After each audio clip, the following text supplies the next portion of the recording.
Hey everyone, welcome back to another map review. The Algebruh update, we introduced the pencil weapon skins, stamps and hats. But most importantly we got a new map, Teggtris. But let's get into the map review, starting off with this map spawns.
Knowing the enemy spawn is useful to predict where they will spawn and to kill them, and to have better knowledge of the map.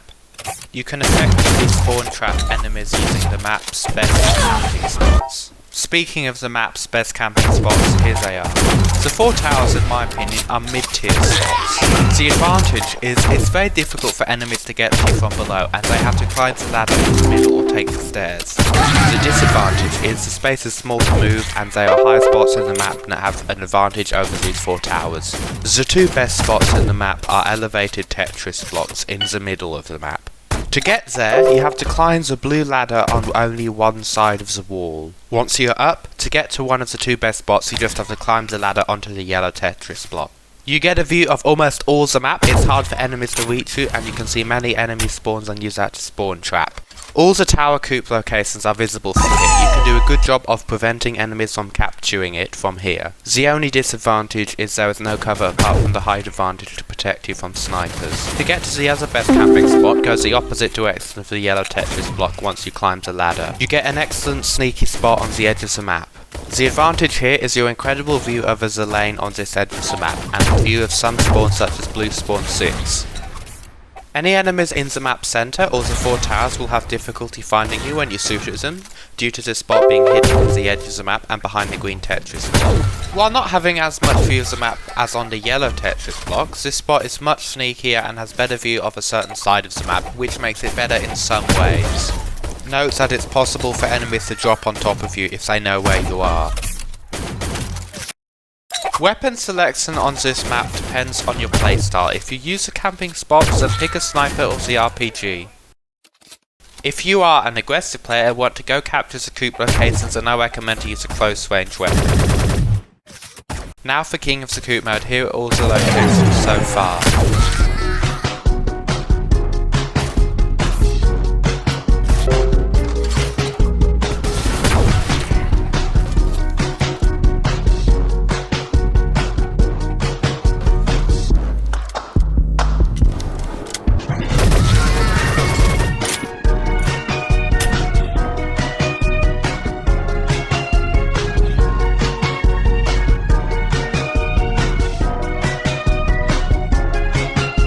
As for spots to avoid, I would say there are none, but there is an area that goes almost untouched.